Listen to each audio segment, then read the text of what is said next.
Thank you. Wonderful. All right. Well, I guess that's our cue at 5 after. Very good. Thank you, everyone, for coming today. My name is Ann Malik. I represent the Whitehall District, where the Mormons and Meacham's Rivers and South Fork Ravana rise for the watershed and begin our Ravana water body. And I'm very glad to have so many of you here today. Dominique has put together a wonderful program for us, lots of good information. And before we jump to that, I would just like to welcome all of our people, but also to announce who our board members are. Some of them will be here today and some are not able to be, but B. Lapicio currently represents the Ravana district. She's here, my colleague from Albemarle. And we are seeking a citizen appointee. So we will have that spot open for the city of Charlottesville. Michael Payne and Heather Hill are the city councilors. And then Jason Halbert is their appointed citizen.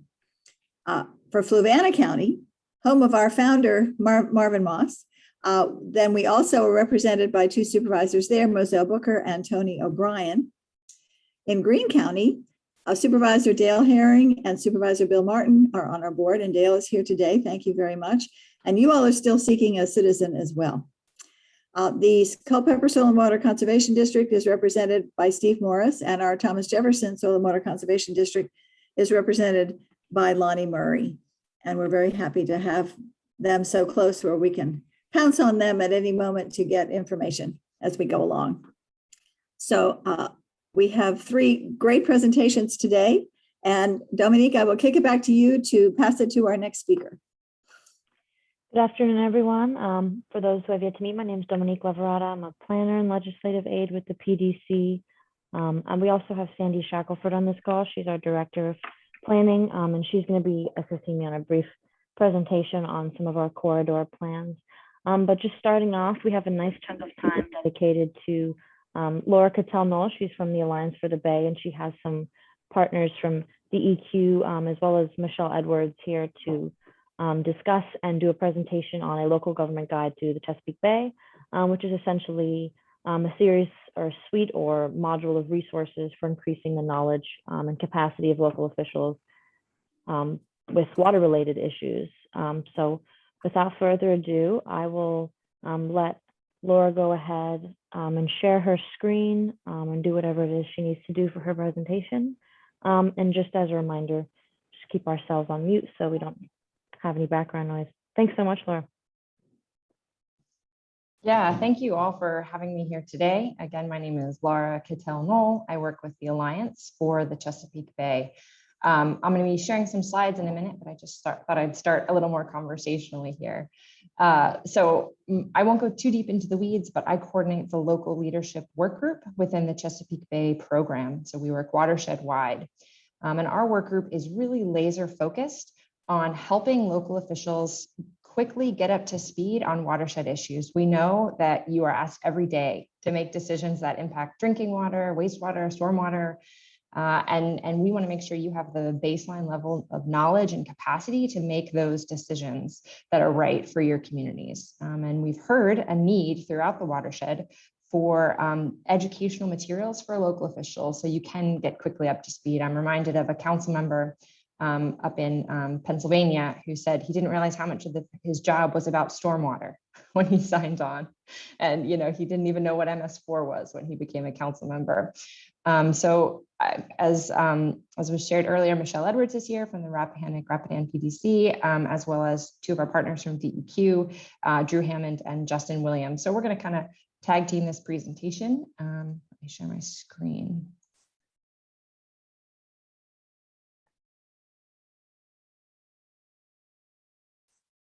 Hopefully that's in slideshow view now, so you don't see it's like a full screen. Okay. Great. So I'm here to talk about this product that our work group, the local leadership work group, has created, which is that quick guide to watershed issues for local elected officials. It's called a local government guide to the Chesapeake Bay. Again, this is all about helping local officials make the decisions that are right for their community. So for the local officials on the call, this could be a resource that you could use or that you could share with your fellow elected officials. For the folks that are staff on this call, we envision this as a product that you could use when you're talking to your local officials about watershed issues. So these are PowerPoint slides. We'll make sure you all get the link to them, but these are non-branded editable materials that you can download. They're easily digestible. Again, it's only 30 slides for each of these modules. So it's supposed to be easy for you to just quickly go through these and quickly get up to speed on these issues. We talk about all the clean water issues through the lenses of economic development, public health and safety, infrastructure maintenance and finance, and education, because we've heard time and time again, that's what local officials are focused on. So how can our clean water work? How does it intersect with these issues? And how can we make sure we're getting the strongest co-benefits for our communities? So there are 7 module topics. 2 of the topics you won't see are climate change or equity, inclusion, diversity, and justice. And that's because we built those through all 7 of the modules. Those are cross-cutting issues, so we didn't want them to be siloed in their own module. So each of them have a call out that talks about the climate connection. The first module is how your watershed works. It's just a really basic, what is the water cycle? What is a watershed? And how does it intersect with these issues that local officials make decisions about every day? Module 2, Foundations of Clean Water, that's just an overview of the laws and agreements that are relevant to local governments. You know, what is the Clean Water Act? What does MS4 stand for? That baseline level of information. The next modules are really topical. The third module is all about economic development and how clean water is essential for our economy. For the Virginia, you know, I know you all are from the Blue Ridge area, and I know that breweries are big in your region. So that's actually something we talk about in this module, because breweries choose where to locate based on the clean water. That's an essential component of making beer. So it's an interesting angle to think about clean water. Module 4 is all about trees, tree canopy, forest buffers, forest conservation, how trees can bring value to our communities and how we can really capitalize on those benefits. Module 5 is really the land use module. What are the tools that are available for protecting our landscapes, for preserving our rural character, and promoting economic development at the same time. Module 6 is all about stormwater. That's the module that Michelle is going to kind of walk you through all today as an example. And then Justin and Drew are going to share some Virginia specific resources around stormwater that might be helpful to you. So the goal is so you can kind of see how these might work for you to use them or for other people in your community to use them. And the module 7 is all about workforce development, and in particular, the green collar workforce. How can we take advantage of these investments we're making in stormwater and green infrastructure to increase jobs in our community? That's a really, I think, relevant one for a lot of officials these days. So again, you're going to see an example of what these are, but a few things to highlight. They begin with what you'll learn. So some learning objectives and questions that are going to be answered through the module. What you can do is how it ends. So some really actionable, specific opportunities for you all to evaluate what your community is doing and how you could improve. And then to learn more, those are additional resources. And those are, I would recommend paying close attention to the resources that Justin and Drew share, because those are going to be specific for Virginia and really actionable as you think about next steps for your community. So I'm going to hand it over to Michelle now, and she is going to walk through the stormwater module. Thanks, Laura. I'm Michelle Edwards with the Rappahannock-Rapidan Regional Commission, and we cover Culpeper, Orange, Madison, Fauquier, and Rappahannock counties. And I am the Environmental and Natural Resource Planner, and we have a grant through DEQ, all of the Chesapeake Bay PDCs do to help local governments implement the WIP and get the word out about things like this. And we intend to use our future contract, one of the components, to use these guides and reach out to our local governments. And I think, the stormwater module is definitely one of those that we will be taking out, especially to our more developed localities, whereas some of our less developed localities may be more interested in tree planting, for example, or the clean water example. And I really encourage you, as you look through these slides, to tailor them to your communities and your community's interests and experiences, what is most important to you. For example, this one, you could pull out data from your hazard mitigation plans or current events, if there's been flooding in your area, to highlight those examples. whether or not your communities are MS4s or they are not MS4s, to really use this guide and make it your own. Slide. Okay. So this is just the table of contents that walks you through what is in the presentation. As Laura mentioned, it starts out with purpose and what you'll learn, kind of a 101 of what stormwater is, which we'll be breezing through. I assume if you're part of this group, you know what stormwater is, what's at stake, why should you care? That's what elected officials usually want to know. Why should I care about this as opposed to the myriad other things that are on my plate? Then it'll talk about the bulk of it, stormwater resiliency. What is stormwater resiliency? And then go through, okay, so now I know this is a problem. What do I need to do? What can I do? What tools are available? Which is mainly what Drew and Justin will be covering. And then at the end, it'll provide some resources for additional information. Slide. Okay, so this slide pretty much just takes you through where it fits within the various modules. It talks about what the other modules are and tells you to look out for some icons that appear throughout the slides for economic development, public health, and infrastructure, finance, and education. Slide.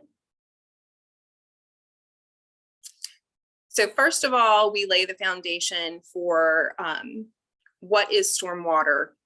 Why should we care? Managing stormwater runoff and increasing resiliency can mitigate flooding and other damages. Let me see if I can minimize.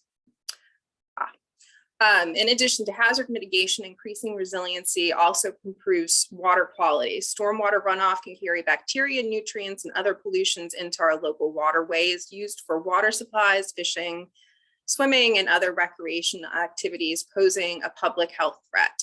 So those are the key issues that local governments are going to care about. The public health threat, certainly, and flooding are the biggies that you might care about as local elected officials.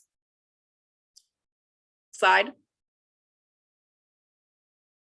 And what will I learn? What is stormwater? How can it be dangerous to my community? What can I do to mitigate flood-related damage? And how will future climate conditions impact my infrastructure?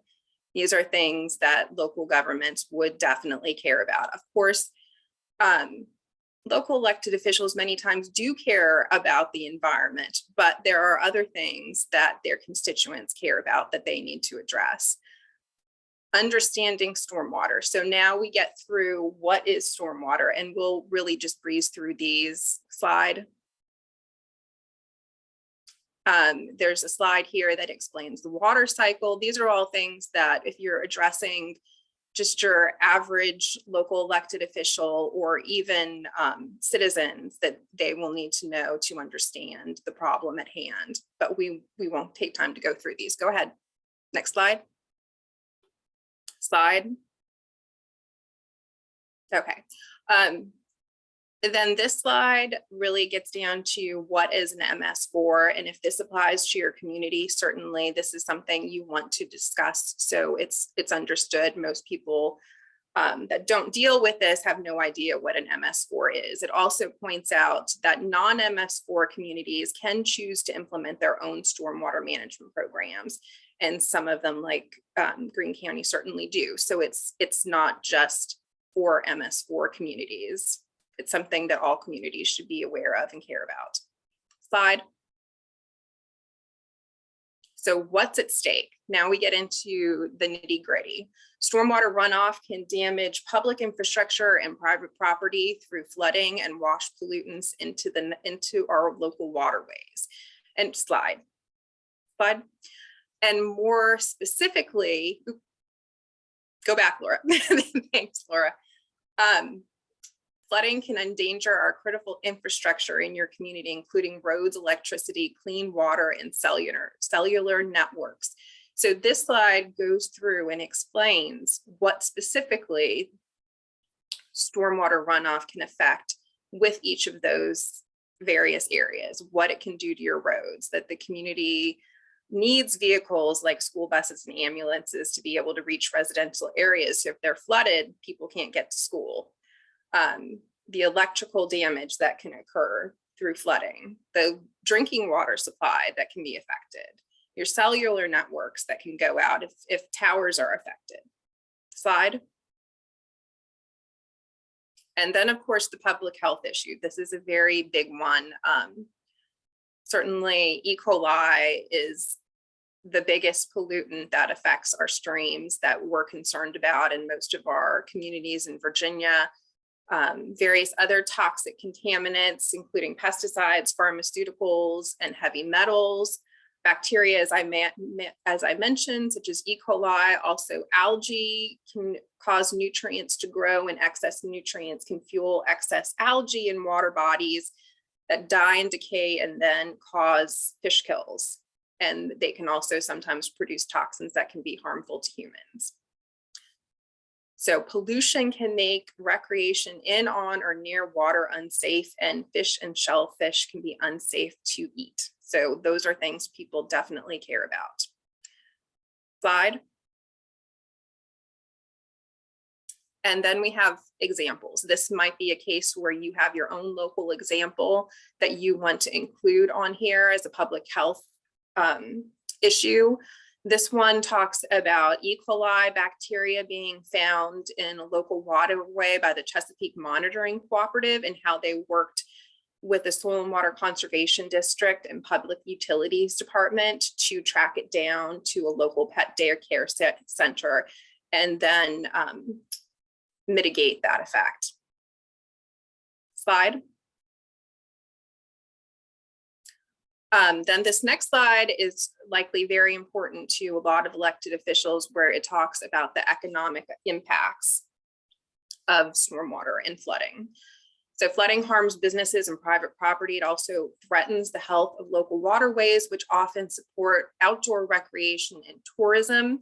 The example that's included here is from Pennsylvania's Emergency Management Agency, documented over 160 million in public infrastructure damages, but only 60 million that year was covered by federal disaster aid. So the municipalities then had to pick up 100 million in damages.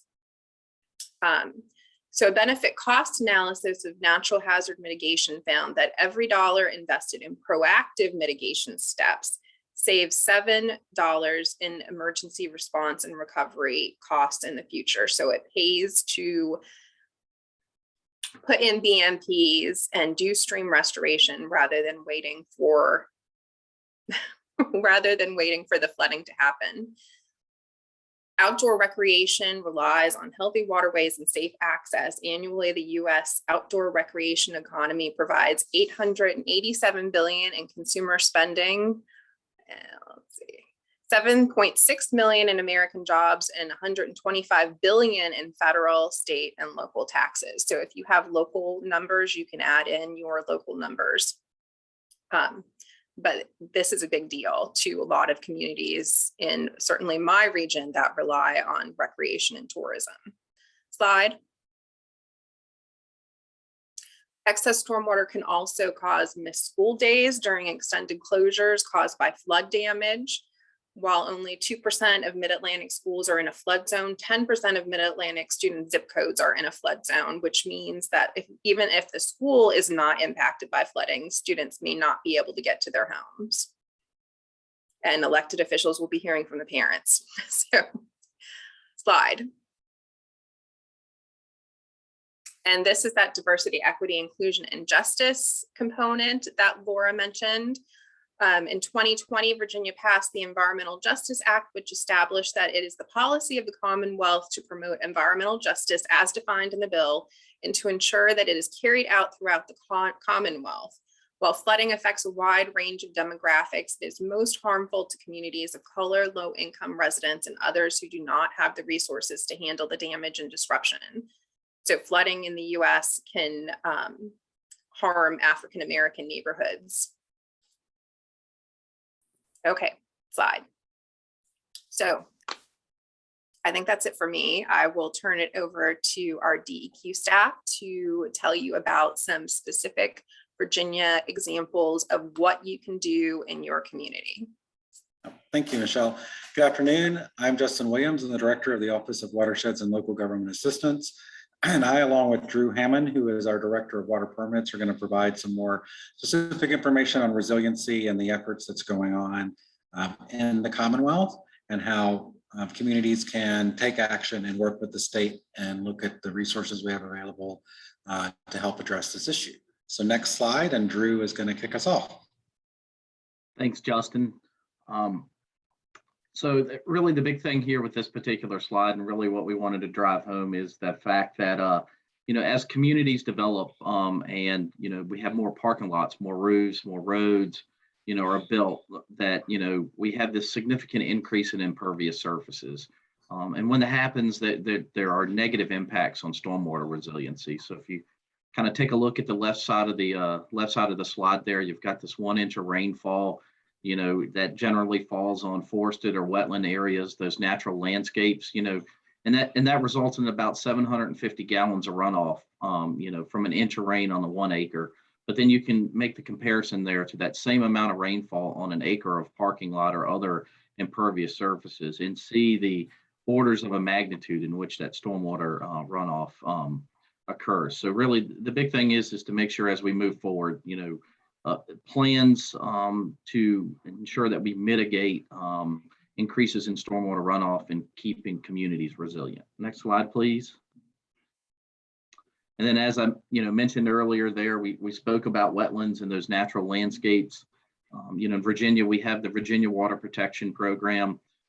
But really the thing here is to kind of explain to the communities that, wetlands, are a positive thing. They help capture, filter, hold, and release runoff at slower rates. They act like a giant sponge. And in incorporating those features into designs, or retaining those features, there are things that can be done to help prevent damage to surrounding infrastructure. Next slide. And then another big thing that we speak about in the Virginia Stormwater Management Program too is green infrastructure, is looking at a pathway forward in which we start to consider and implement green infrastructure into our stormwater management designs and our plans for community resiliency, and getting away from those green-gray approaches. So green infrastructure examples, can include, looking to incorporate green roofs, bioswales and/or rain gardens in your stormwater management plans and/or your, community resiliency plans, etc. Next slide. So here we talk about the importance that sustainable schools provide, not only to be able to actually install BMPs at that level, to talk to and address some of the flooding that was mentioned earlier that can impact this infrastructure, but also that educational component that's extremely important, especially in the area of things like climate resiliency, which is a multi-generational issue that requires efforts throughout many generations to be able to address. Next slide. And then, of course, there comes the most important part, which is planning for the future and looking at the expectations, particularly from climate change impact on the increase of rainfall, the severity of storms, and the total rainfall and sea level rise that we'll experience. Next slide.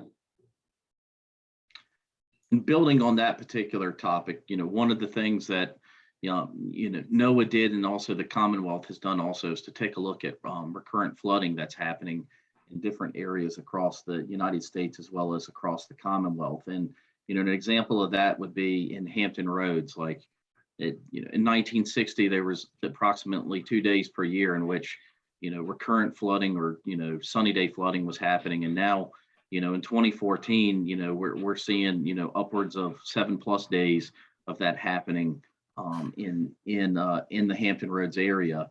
And when those things happen, like basically, you put recurrent flooding on top of rainfall events, and then all of a sudden your existing storm sewer system is overwhelmed.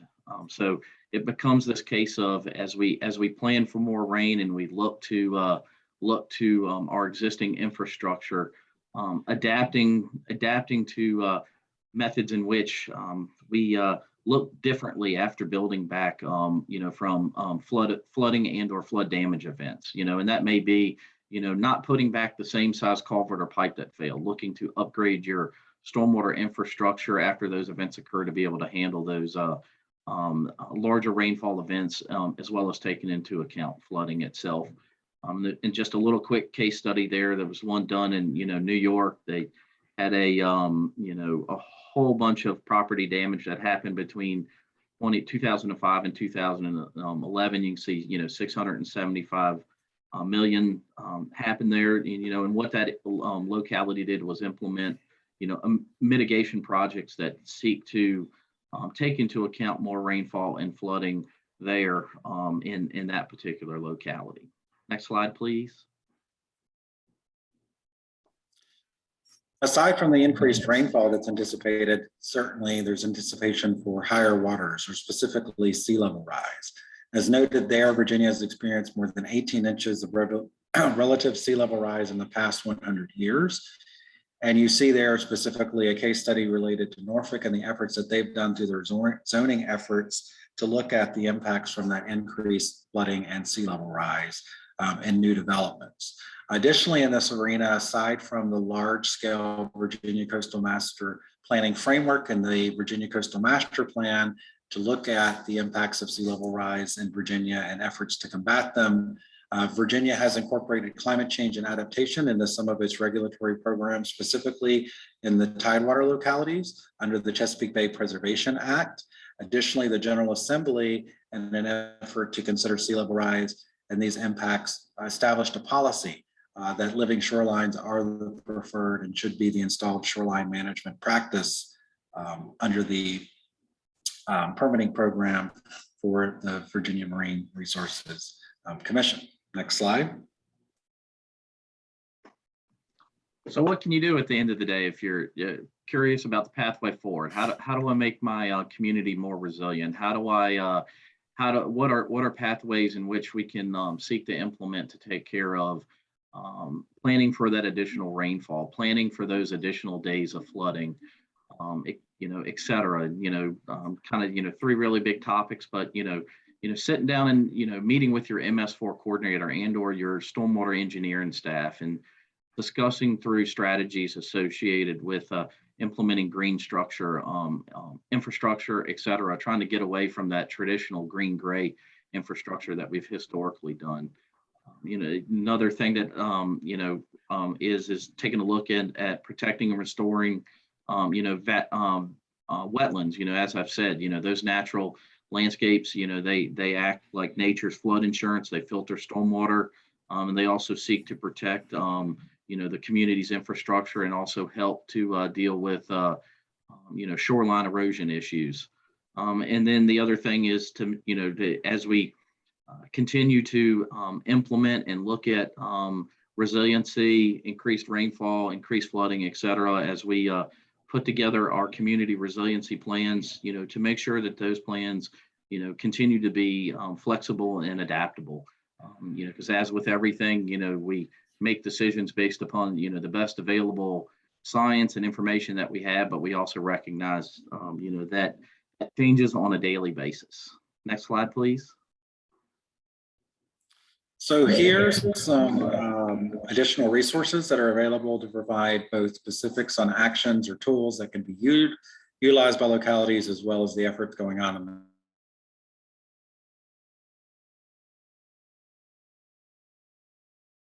adaptation incorporation that occurred. Aside from national models, you're probably familiar with or should check out Adapt Virginia, which provides information models and tools on climate change in Virginia. As I mentioned, we have the Virginia Coastal Adaptation and Resilience Master Plan and the framework for that.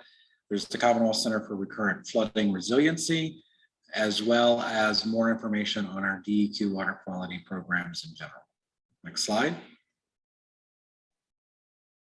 And then to add to that, there's additional information that's available on the Commonwealth Stormwater Management Program.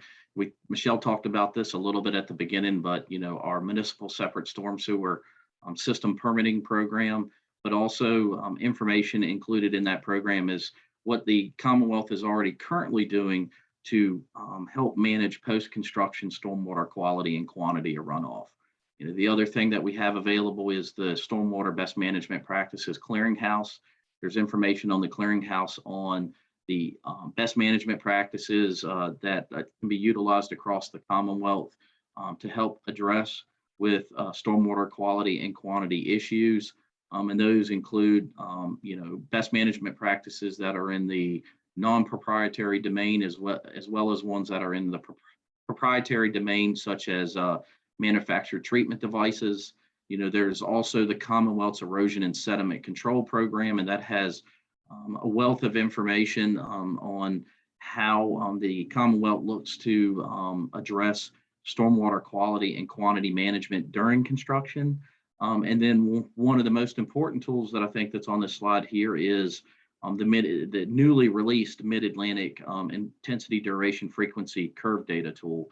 And you know what this is a portal information on future projected data with respect to rainfall across the Commonwealth that can be used to help develop community resiliency plans and take a look to the future with respect to sizing new infrastructure, et cetera. And then next slide. We've also listed here at a much higher level some more national resources that are available here, stuff that isn't DEQ specific. So, you know, we certainly encourage you to also take a look at these resources too, and, you know, share those with, you know, all of the respective parties, because they're really good in terms of kind of, you know, breaking down some of these more complex concepts and making them a lot more understandable for, you know, the general public itself. And then last slide, please. And really right here is just a glossary of, you know, some of the terms that we use throughout the presentation, just as a means of providing some context for these terms, but also, as I said, just like the previous slide, they, you know, start to put some definition to the folks that really don't work in this field every day, that aren't hearing this information, you know, on a day-to-day basis. So just some more information there for the folks to further educate themselves on stormwater management, resiliency, et cetera.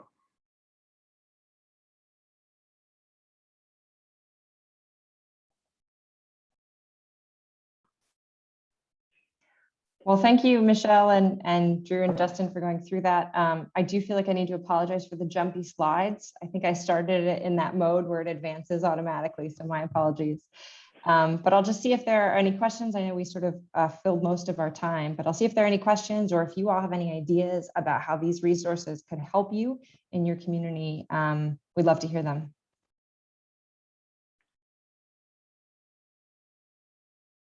I did note, oh, B, you can go ahead. I was going to note Lonnie's comment in the chat, but please go ahead. Okay.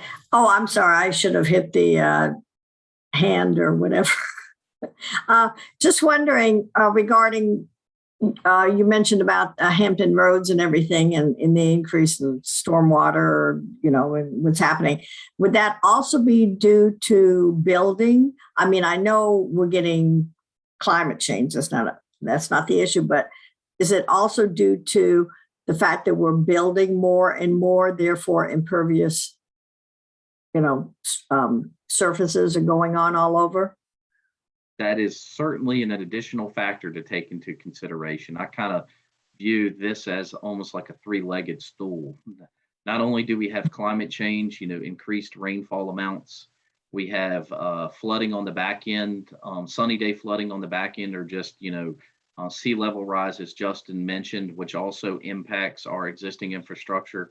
And then you add on top of that exactly what you pointed out, which is the change in the natural landscape from more of those natural features that rainfall was heading to impervious surfaces.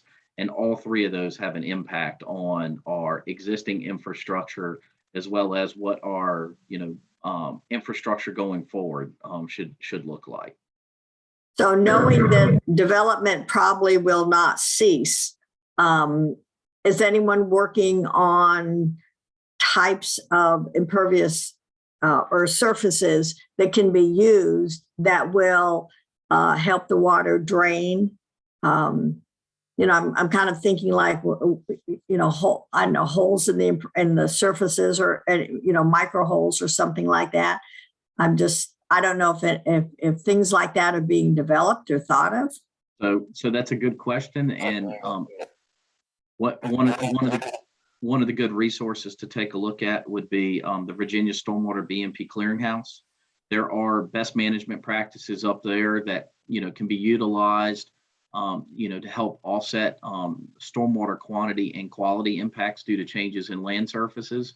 And yes, in areas in which we can achieve, you know, and there are green infrastructure practices up there. So, you know, there's information about how to implement green roofs, how to design and implement rain gardens, how to design and implement permeable pavement, you know, at the end of the day. So there are, you know, a lot of green infrastructure, stormwater best management practice design standards out there available for folks to utilize, you know, while they look to develop, you know, their stormwater management plan. Okay, now someone just said that VACP would pay for permeable pavement. I'm assuming when we're talking about permeable pavement that we're just not talking about, you know, well, not tiles, but stones put in the ground, that we're talking about maybe an asphalt surface that might be permeable, or cement. Or Yeah. not. Yeah. So the Stormwater Conservation District, one of the practices that we provide cost share to people for. In fact, we've funded these in Albemarle and Charlottesville, are permeable paving projects. These are specific pavers that are meant to absorb water so that water doesn't run off of driveways.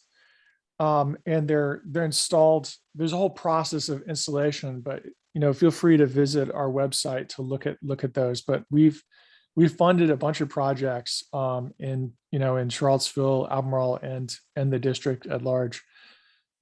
And Right. But you do know that pavers are a lot more expensive than just asphalting something over. they are, which is why we provide the cost share for that practice. I would just point out that you have a perfect example of good management practices right in Charlottesville, that the new university athletic center that was built, I forget its name, John Paul Jones, is that it?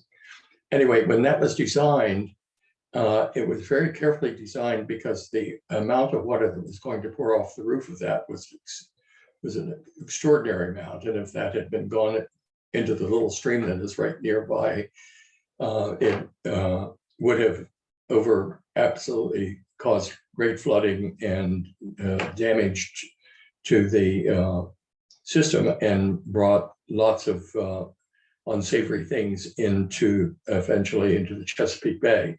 What they did was they sloped which was essentially an impermeable surface, so that the water in all of the areas of the parking lot flowed into essentially cisterns or rain gardens on each side of the dividers along the parking lot.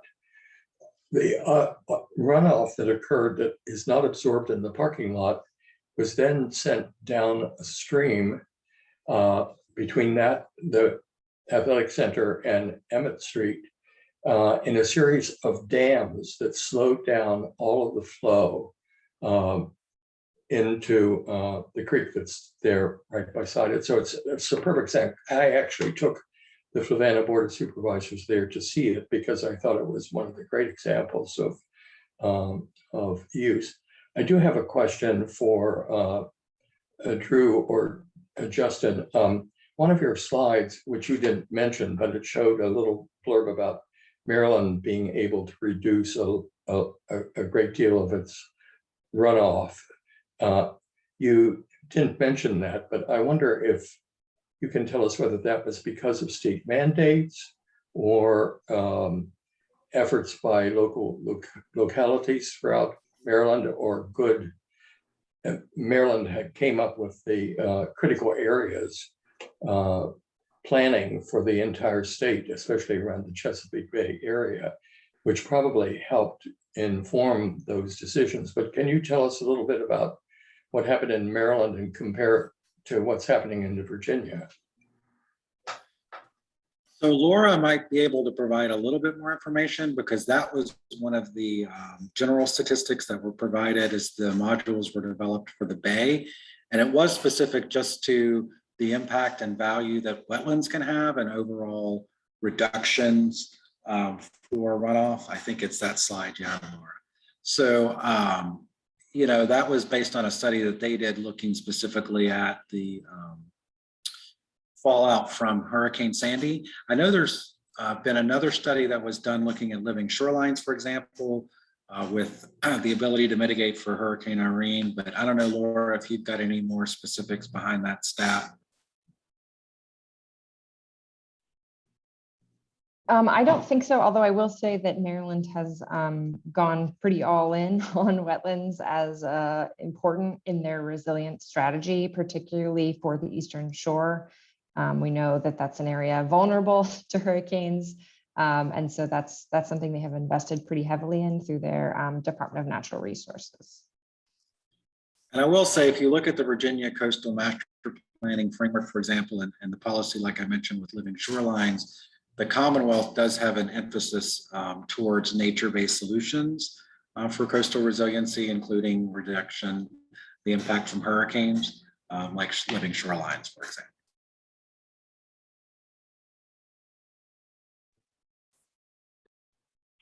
And I just wanted to note, I'm happy to spend extra time on this in our agenda, given that the call is primarily composed of our board members who have heard a little bit about our rural and urban corridor plan, as well as WIP already. So feel free to ask any questions you have right now. Yeah, I think one thing, this is sort of a question statement. I mean, in the coastal areas, we have living shorelines are funded as a BMP, but it's not generally recognized as a BMP in the Piedmont. But I feel like that it'd be very important, particularly as we deal with blooms of cyanobacteria that are poisoning our lakes, because it helps keep bacteria out of the lakes and helps prevent geese and other things that are going in there. And I wonder if there's been any discussion about expanding those BMPs and really looking at their value for our area. I mean, I think what I can say is, as I mentioned, there is an emphasis on nature-based solutions overall, one of which is living shorelines. For example, if you look at the community resilience funding guidelines that were just put out by DCR for large-scale local and regional flooding efforts, there is a greater emphasis in the scoring, for example, based on nature-based solutions, which can include anything like a living shoreline, down to other types of driven nature-based BMPs, such as wetlands. So there is an overall emphasis on, I think, a more nature-based approach for for climate change resiliency and flooding based on that.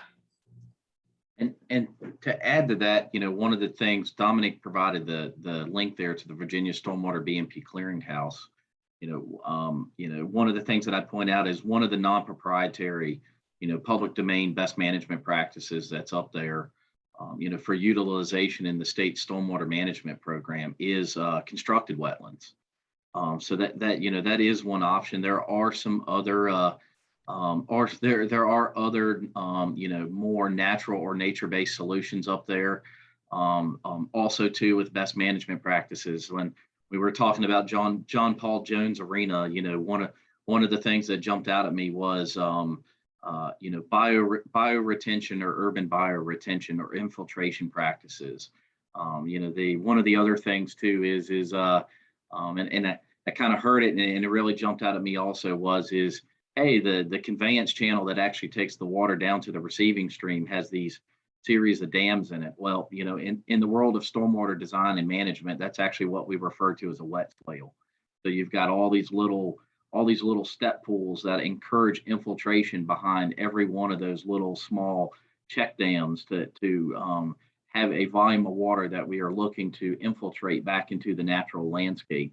That we've changed from, whatever the area was to like either the arena or the parking lot. So, and then the other thing that we have, and this is really getting into more of the weeds of Virginia's stormwater management program, but one of the things that the Commonwealth implemented with our new water quality criteria, for new development and redevelopment, is this concept of the Virginia runoff reduction method. And step number one of that method is basically implementing environmental site design, or minimizing the amount of land disturbance that you have to undertake to accomplish your construction activity. And step two being implementing what we refer to as runoff reducing measures. So implementing those measures that are more nature-based and or natural-based, and that actually promote and encourage infiltration as the primary means of addressing changes in water quality. And then step three being implementing those pollutant removal practices. So ones that basically act as like filters of pollutants. They don't provide a volume reduction associated with it. And then step four kind of being the if I haven't gotten there from step 1, 2, and 3, there is an offsetting program in the Commonwealth also. So but I always tell folks when asked the question, with respect to that, really look to the runoff reduction method and really seek to implement steps 1 and step 2 as hard as you can. Minimize the amount of land disturbance, the amount of change that I have, and if that does, what solutions can I implement that will seek to decrease that runoff volume that I spoke to earlier, about that orders of a magnitude different, that 1 inch of rainfall on a wetland, or more of a natural landscape being, approximately 750 gallons of runoff, versus if that same inch of rainfall fell on an acre's worth of parking lot and there'd be 27,000 gallons of runoff. If that land change needs to occur, what best management practices can I implement on that site to get me from 27,000 gallons back down to 750 gallons? So a question I have related to that is, I think one of the challenges that localities face is that because of nutrient credit trading, we've found a lot of people just buying credits to meet their requirements. What can we do what can localities do to encourage developers to do more stormwater treatment on site? That would be, yeah. And the other thing is all of our incentive programs are geared towards places that are already developed. I've wondered, are there any ways for us to incentivize developers to go above and beyond in terms of their treatment of stormwater? So that's certainly a good question. Two examples that really jump out in my mind are two local stormwater management programs in the Commonwealth that have utilized their ability underneath the state water control law to further limit or restrict the use of non-point source nutrient credits for that exact purpose. So there are two examples of that in the Commonwealth right now. You've got Arlington County up in Northern Virginia, and then you've got the city of Virginia Beach down in Tidewater. And in both of those hold a municipal separate storm sewer system permit also too through DEQ. And what they realized in looking at stormwater runoff and community resiliency and flooding and water quality issues that they felt it was extremely necessary in their jurisdictions, with the issues that they were facing with respect to climate adaptation and or flooding, that this need to implement provisions inside of their local ordinances, that one way of saying it is further restricted the use of non-point source nutrient credits. But what it did is it really, as I spoke to the 4 steps of the runoff reduction method, they truly implemented a program in which they said, we want you to go through the 4 steps. You know, we want you to do environmental site design first. Then we want you to do runoff reduction, and then we want you to do pollutant removal. And we're truly going to make step 4, which is we're not going to let you go directly to step 4. So, you know, so those are two examples, you know, to look at, you know, the other things that, you know, that come to my mind in the state stormwater management program that could be utilized to, you know, incentivize developers to actually implement best management practices in lieu of jumping straight to step 4 is explaining to them that, you know, there are these, you know, possibilities if they, you know, have other properties in the watershed, you know, that have that don't have, you know, best management practices on implemented on them, you know, encouraging them to implement best management practices on those, and then, you know, seeking to, you know, basically utilize that as a means of, you know, offsetting the new development in lieu of just purchasing nutrient credits. So, but, you know, we at a state level, we certainly understand the exact situation that you bring up here. You know, not only does that happen in the you know, metropolitan areas or urbanized areas across the Commonwealth, we're actually seeing that in areas where DEQ does stormwater management at the local level in more of those rural jurisdictions. I have a question about for Drew. You just mentioned Arlington and Virginia Beach. Did they actually write those 4 steps into their zoning and subdivision ordinances in order to require it for future development? So what they did is they incorporated by reference the states, and in every local jurisdiction that has done this has incorporated by reference the Commonwealth's standards with respect to what I call the Virginia runoff reduction method. But what those 2 jurisdictions did is they basically said, okay, we recognize at the state level that certain projects basically get a de facto approval to utilize non-point source nutrient credits if they meet certain thresholds or under certain thresholds, and to really encourage folks to go through steps 1, 2, and 3. What they did was they said, we are using our authority under state water control law, and we are going to restrict the use of step number 4. So like the extreme example was Arlington County. They said, we will allow you to use step 4, but when and only when there is a non-point source nutrient credit bank established in the limits of Arlington County. And you know, to date, that hasn't happened. And Virginia Beach has done something similar to that. You know, so and really what that was is that was their means of looking at their local water quality issues with respect to land change, and recognizing that, you know, that in their analysis, you know, they didn't believe that someone buying credits outside of, you know, their MS4 service area or their jurisdictional area, you know, was assisting them in addressing their local water quality issues underneath of their municipal separate storm sewer system permit. To chime in with what Drew's saying, Culpeper County actually had what they called their low impact development ordinance that required developers to use low impact development techniques like rain gardens or bioretention areas, and prove to them that they couldn't be used before they use things like ponds or other BMPs.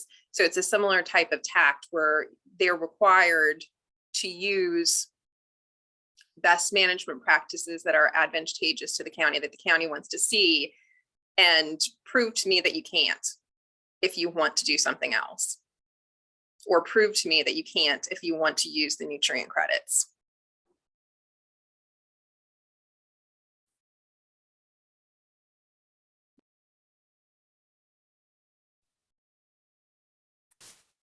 I'll just chime in. There's a message in the chat that says that they were told by the county attorney that they weren't allowed to do that. So did you have any legal discussions around that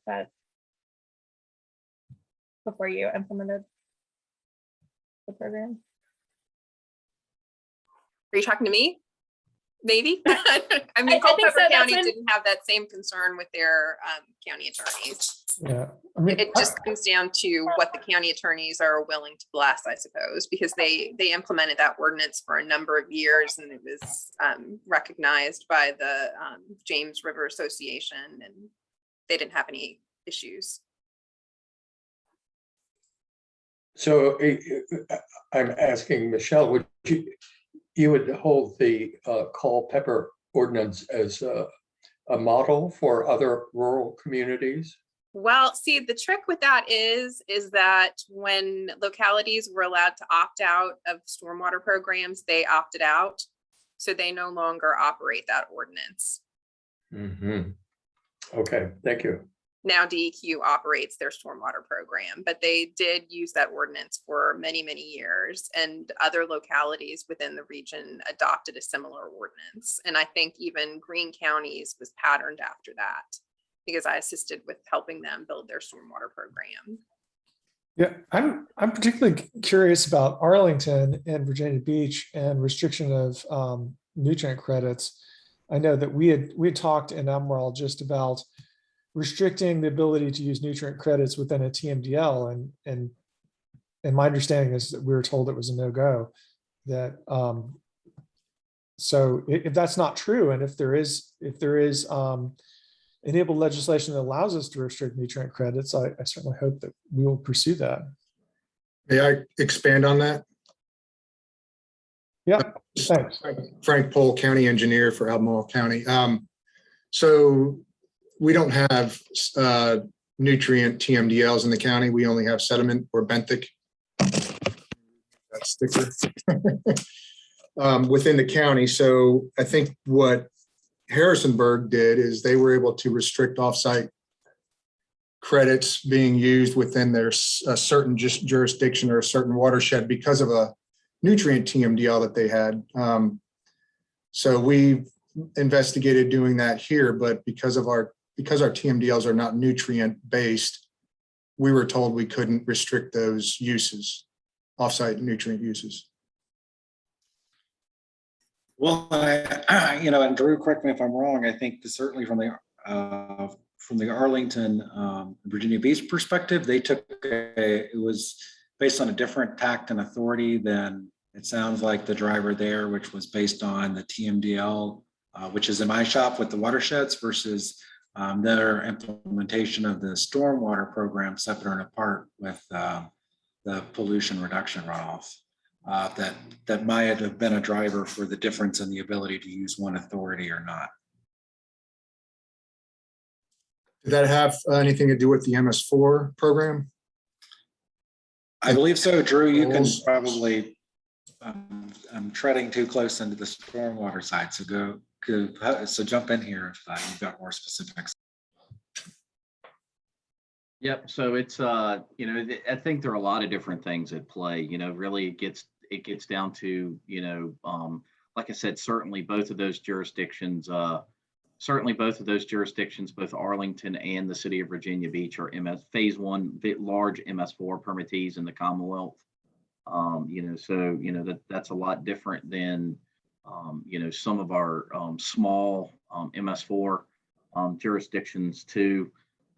Frank is exactly right. There are already some provisions that are already built into state water control law, and then subsequently into the local ordinances about, the utilization of non-point source nutrient credits, in contravention of local water quality based limitations or local limitations.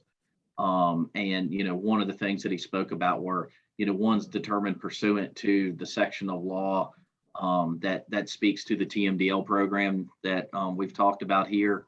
And that includes local TMDLs for chlorophyll, dissolved oxygen, or nutrients too. So yes, that was a situation, where, the agency going through its TMDL process, and we, developed a TMDL for, nutrients in the Charlottesville area. Well, and working through that particular process, just because that happened, and then once the TMDL was developed, well, all of a sudden, the way the statute was written, that basically said, okay, you can't use nutrient credits in this watershed unless those nutrient credits are being generated, in that particular watershed upstream of the impairment that we identified and developed the TMDL to address. So there are some, like, I guess some de facto steps that are established in state water control law. But there are some general provisions, and we've had very, very few jurisdictions that have done this. But there are some provisions in state water control law that do provide local governments the ability to adopt more stringent ordinances, under certain circumstances. And we can certainly, if we need to have a follow-up conversation that kind of works through all of the nuances, with that, we can certainly, sit down and have that conversation about, what would be necessary, how do we work through that. I'll give you another example. Not in the nutrient trading world, but one of the things that we had another jurisdiction do is, and I spoke to this, the use of the stormwater best management practices listed on the Clearinghouse. There is a provision in the code that allows local stormwater management program authorities the ability to put additional limitations on what best management practices can be utilized and how they're utilized. So this kind of speaks to Michelle's example with the previous Culpeper ordinance, where they kind of basically made folks go through and doing an analysis and determined that they couldn't use these environmental site design or these low impact development BMPs first before they jump to the traditional green, gray infrastructure, ponds, et cetera. Virginia Beach, the Fairfax County did something similar.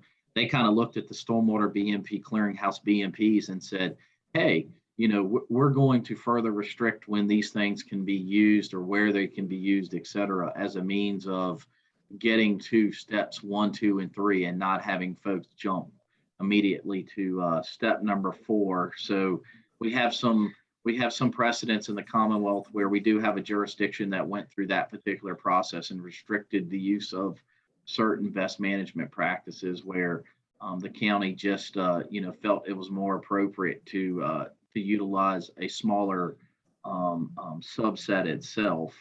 And then just overall, and I didn't mention this, we didn't, put this in the slides, but just for everyone to be aware of. And I think this has to deal with not so much water quality best management practices. It speaks more to,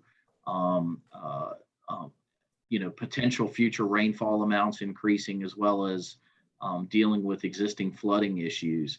The city of Virginia Beach actually in mid 2020 went through an exercise in which they basically completely overhauled their city stormwater management ordinance and implemented two things. I recognize this can't be done, in every jurisdiction because they spent a lot of money to do this with the technical experts to do it. But they now have an ordinance on the books in which like developers coming in and want to develop a piece of property, not only do they have to take into account future projected rainfall amounts, so that they're already implementing provisions in which they're making folks account for and accommodate rainfall amounts that are projected to be out in the future. They also implemented,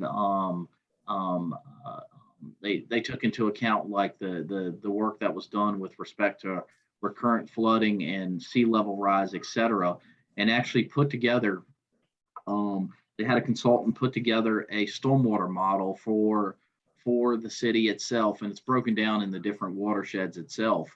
But that model takes into account not only future projected rainfall amounts, but also sea level rise, and development has to input their best management practices for their particular project into that model and run that model and prove to the city that they're not going to have any issues many years out into the future. So that's one and like I said, that wasn't a cheap endeavor.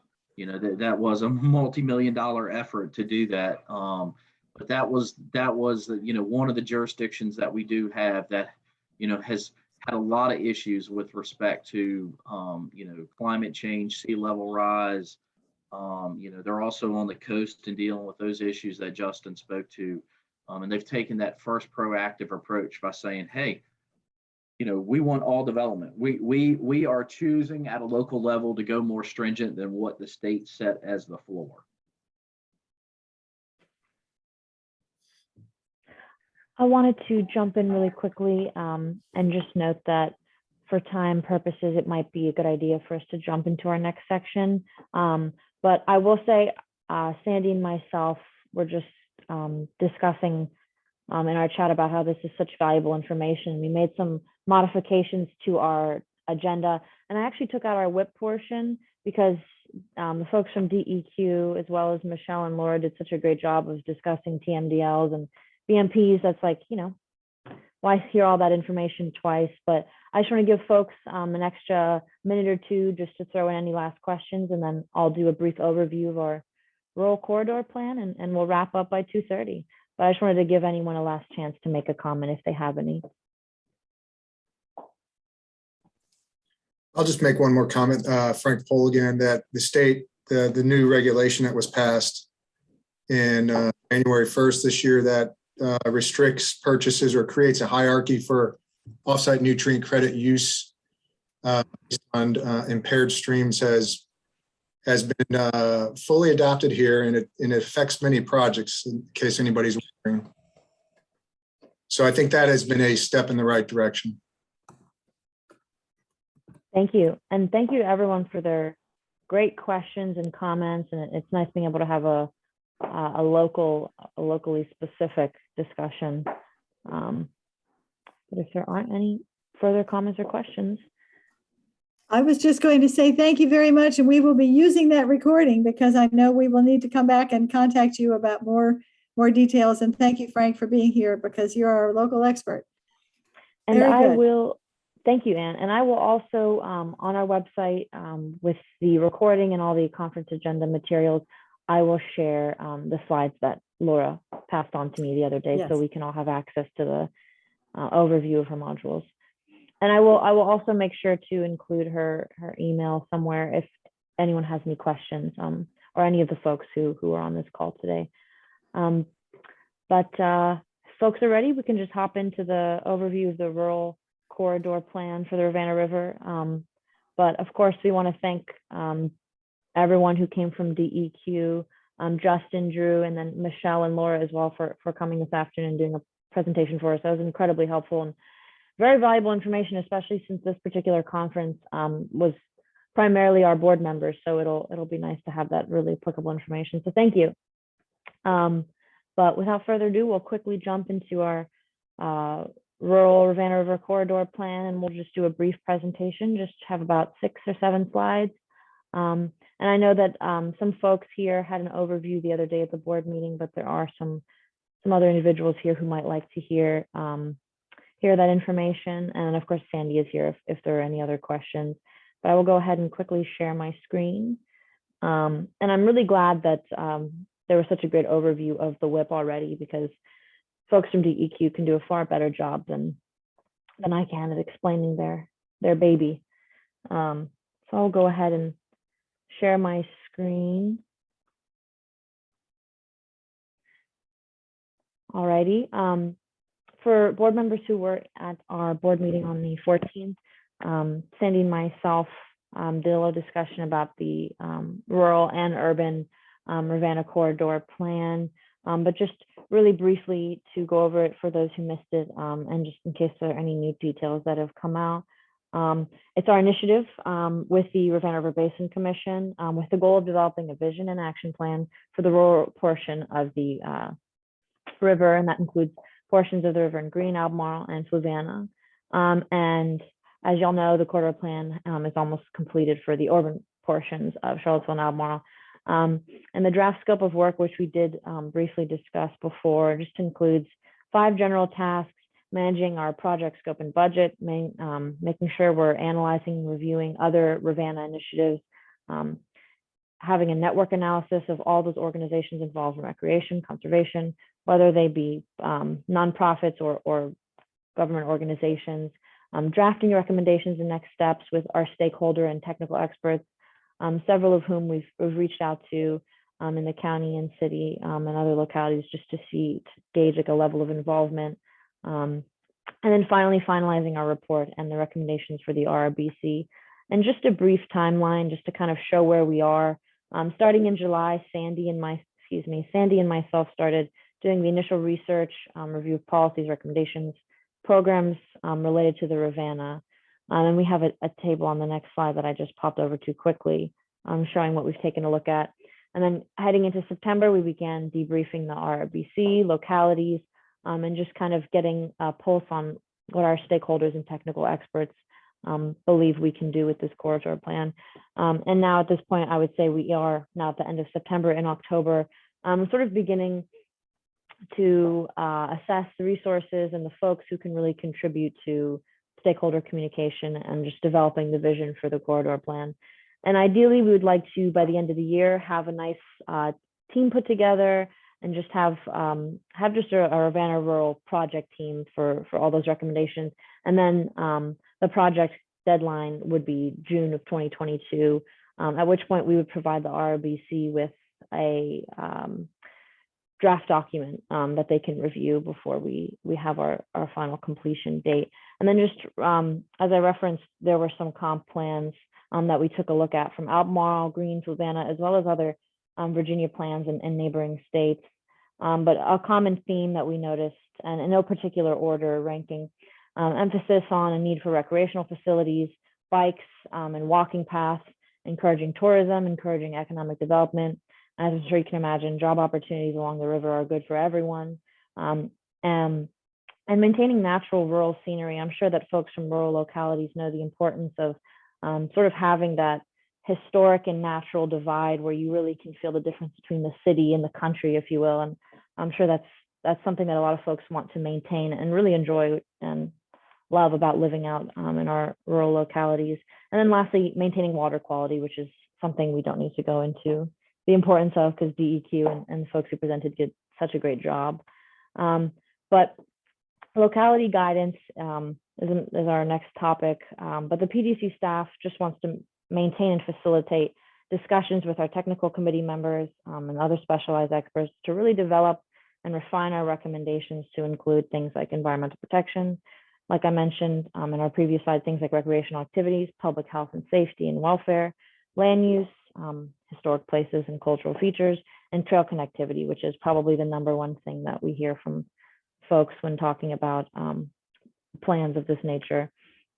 And then I believe I did share this table previously at the board meeting for folks who haven't seen it, just sort of a glance into the types of organizations and departments within our localities that we hope to put in our little stakeholder or planning group, not so little, I should say. And this list will obviously be developed as our scope continues and we get into more detail and continue that network analysis portion of the scope. But I will leave it at that. If there are any questions or comments, I know that Sandy might have a few things she'd like to note about the urban portion. But from there, I'd love to hear if folks have any questions or comments that weren't mentioned at our board meeting. Thanks, Dominique. The only thing that I'll say is, we've been giving updates in a lot of different places. So I want to make sure that we're focusing on next steps instead of rehashing what we've already covered with many of you on this call today. But I did drop a link into the chat with if anybody is not familiar and wants to look at the plan, you're welcome to go, and the full draft of the plan is available. There are some additional suggested revisions that were mentioned when we met with the RRBC board last week. Those have not been incorporated, but that is the working draft to date right now, and we'll be working with the localities of Albemarle County and the city of Charlottesville to move forward. And the other thing just to keep in mind is that the rural planning plan that we're starting right now basically takes out that section and looks at the rest of the Ravana River plan for the PDC area. I'm jumping in just to say I'm hopeful that the work done by Albemarle and Charlottesville will be valuable for all our surrounding counties to pick and choose, and to make sure that that saves them some startup time so that they can carry on. And I thank you all I'm going to have to jump off again and leave the closeout to Dominique, but I thank you all so much for being here, and we will carry on next time. Thank you, Ann.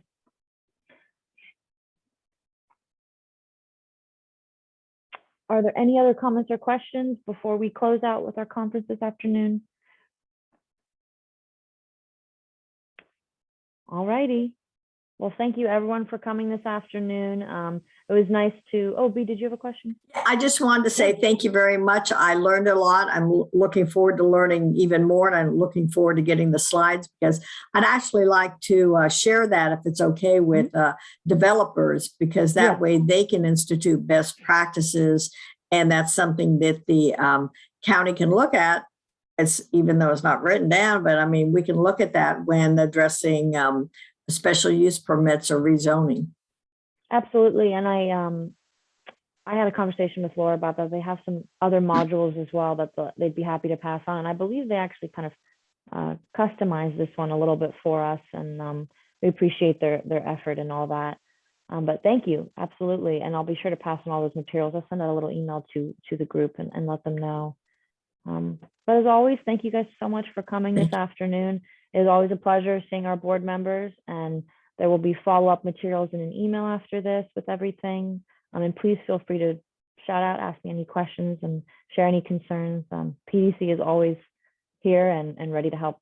Thank you so much. Thank you. Great job. Have a great rest of your day and a great weekend. Take care. Thanks, everyone. Happy Friday. Happy Friday.